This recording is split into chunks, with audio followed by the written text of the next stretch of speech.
Madam President, Excellencies, distinguished members of the General Assembly, I bring to you the greetings of 1.3 billion plus people from the world's largest democracy.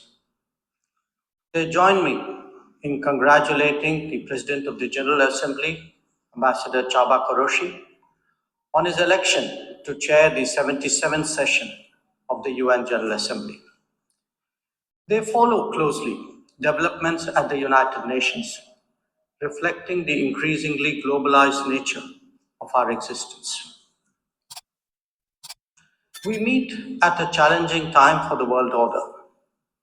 This session's theme, a watershed moment, transformative solutions to interlocking challenges, seeks to capture its seriousness.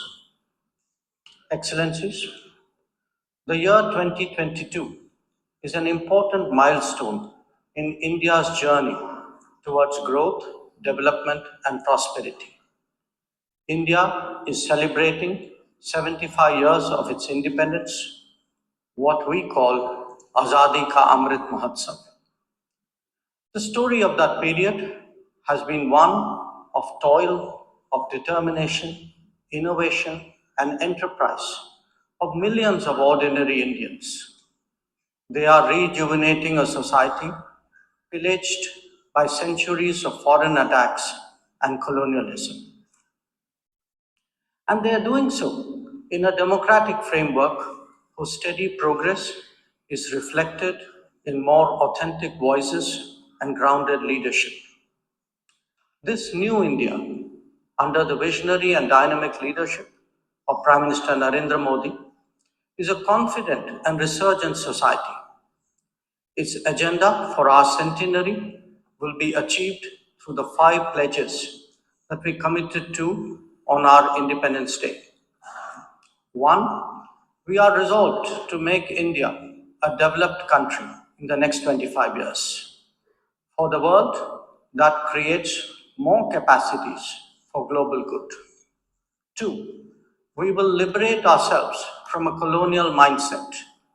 Externally, this means reformed multilateralism and more contemporary global governance.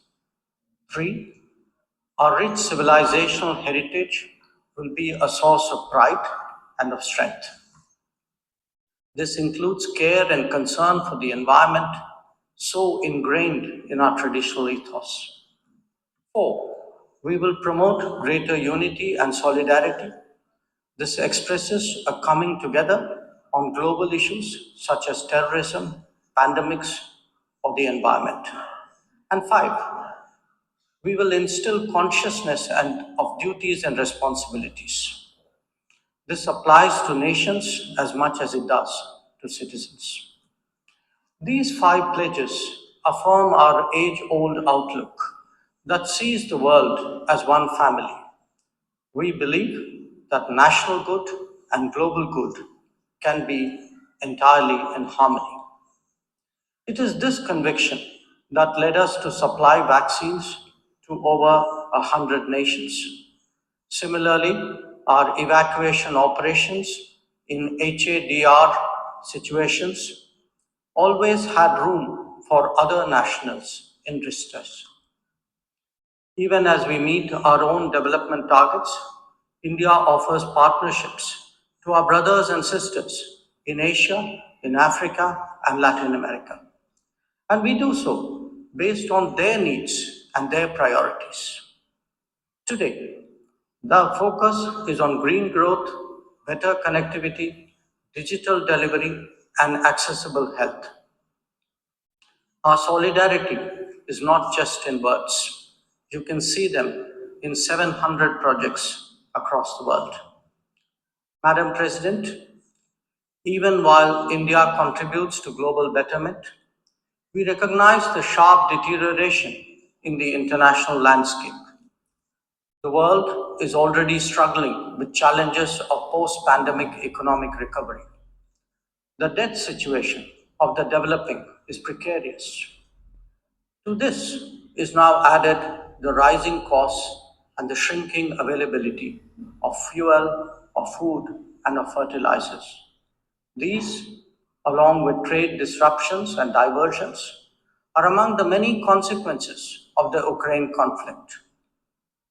The Indo Pacific, too, witnesses fresh concerns about its stability and its security. And climate events have added an overlay on these mounting anxieties. As we saw in the case of the COVID pandemic, the South will be the most impacted, even if the immediate causes are well beyond. It is imperative that global conversations recognize this deep unfairness. The inequity of vaccine distribution should not be replicated in other domains. Madam President, as the Ukraine conflict continues to rage, we are often asked, whose side are we on? And our answer each time is straight and honest. India is on the side of peace and will remain firmly there. We are on the side that respects the UN Charter and its founding principles. We are on the side that calls for dialogue and diplomacy as the only way out. We are on the side of those struggling to make ends meet, even as they stare at the escalating costs of food, of fuel, and fertilizers. It is therefore in our collective interest to work constructively, both within the United Nations and outside, in finding an early resolution to this conflict. Excellencies, while the global attention has been on Ukraine, India has also had to contend with other challenges, especially in its own neighborhood. Some of them may be aggravated by the COVID pandemic and ongoing conflicts, but they speak too of a deeper malaise.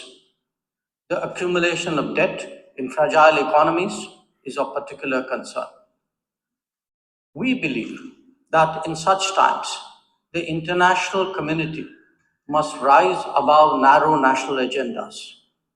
India, for its part, is taking exceptional measures in exceptional times. We do so when we send 50,000 metric tons of wheat and multiple tranches of medicines and vaccines to Afghanistan. When we extend credits of $3.8 billion to Sri Lanka for fuel, essential commodities, and trade settlement. When we supply 10,000 metric tons of food aid and vaccine shipments to Myanmar. When we fill the gap in humanitarian needs left unaddressed by political complexity. Whether it is disaster response or humanitarian assistance, India has stood strong, contributing particularly to those nearest to us. Excellencies, the world as we knew it is poised for transformational changes. It has been impacted in recent times by a succession of shocks, each of them significant by itself. The COVID pandemic called into question the over-centralized nature of globalization and has led all of us to seek greater resilience and reliability of supply chains. The repercussions of the ongoing Ukraine conflict have further heightened economic stresses, especially on food and energy. Climate events have added to disruption that the world is already facing. As for the promise of technology, it has certainly multiplied our capabilities, but also added to our vulnerabilities. Trust and transparency are legitimate expectations of a more digitized world. The quest to create a better global order would necessarily have to address all these issues. Among them, some are clearly more existential in nature and necessitate intense coordination by the international community. Climate action and climate justice are particularly noteworthy in this respect. In their pursuit, India has worked with partners on the International Solar Alliance, the One Sun, One World, One Grid initiative, and the Coalition for Disaster Resilient Infrastructure. We stand ready to support any collective and equitable endeavor to protect our environment and to further global wellness. Lifestyle for environment or life, as declared by Prime Minister Narendra Modi in Glasgow on the sidelines of COP26, is our homage to Mother Nature. India remains deeply committed to fighting climate change under the UNFCCC and the Paris Agreement. We do so on the principle of common but differentiated responsibilities and respective capabilities in the light of different national circumstances. We have announced our updated nationally determined contributions after COP26. Excellencies, India's steadfast commitment to South-South cooperation is by now well established and well recognized. Our approach is based on principles of mutual respect and national ownership with a commitment to sustainable development for all. As we begin the G20 presidency this December, we are sensitive to the challenges faced by developing countries. India will work with other G20 members to address serious issues of debt, of economic growth, food and energy security, and particularly of environment. The reform of governance of multilateral financial institutions will continue to be one of our core priorities. Madam President, India would be completing its tenure as a member of the Security Council this year. In our term, we have acted as a bridge on some serious but divisive issues confronting the Council.